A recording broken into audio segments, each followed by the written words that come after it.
Election अभी MP elections चल रहे हैं ना सिटी में, पूरा देश में। वो इलेक्शन के बारे में मॉडल कोड ऑफ कंडक्ट के तहत as per the instructions of commissioner of police east zone, ये पूरा अधिकारियों के आर्डर के ऊपर ये अपना ईस्ट जोन पुलिस और east zone Vijay Kumar east zone inspector और सुल्तान बाज़ार इंस्पेक्टर और स्टाफ बगुलकुंटा में चेकिंग कर रहे थे। आदमियों को और व्हीकलों को चेकिंग करते वक्त 12:30 बजे दिन में एक आदमी जा रहे तो सस्पिशियस में उसको पकड़ के चेक कर रहे थे। उसके पास ये गांजा निकला, एक पॉकेट में 20 ग्राम की गांजा है और ये 3 लिक्विड बॉटल मिला और सिगरेट भी है गांजा से, जो पेपर फोल्ड करके पीने के रेडी के लिए एक गांजा सिगरेट भी मिला और एक वाइट पाउडर भी मिला।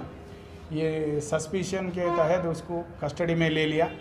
उसको इंटरागेट करे तो उन्होंने गांजट है, उसका नाम है शेख इमरान, 25 साल है, उन्होंने रेड हिल्स में रहते। इन्हों आदत के तहत वो खरीद के उन्होंने खुद यूज़ करने को, कोई यूज़ करने वाले को बेचने के लिए बोल रहे। किससे लिया बोले तो अननोन पर्सन बोल रहा उसके लिए, और इन्वेस्टिगेशन चाहिए वो कौन है पकड़ने के लिए। अब तो लीड आया अपने को, सिटी में ये चल रहे, इसको पकड़ने के लिए हम कोशिश करके इसको पकड़ लिए, बाकी लोगों को भी पकड़ते। और इसमें ख़ास कर क्या है, ये जो लिक्विड है ये किसके वास्ते यूज़ करते, कैसे यूज़ करते अभी मालूम करना है।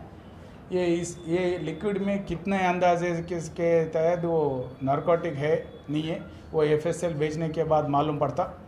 एफएसएल मालूम करने के बाद ये कितने स्टैंडर्ड पे है, कितने दिमाग के ऊपर असर करता, वो पूरा मालूम हो जाता। फ़िलहाल तो अभी गांजा है, गांजा के पूरा ये सब है, ये पकड़ लिया और वो अक्यूज्ड को रिमांड कर दिए। बाकी ये किससे लिया, किसको बेच रहे, ये पूरा इन्वेस्टिगेशन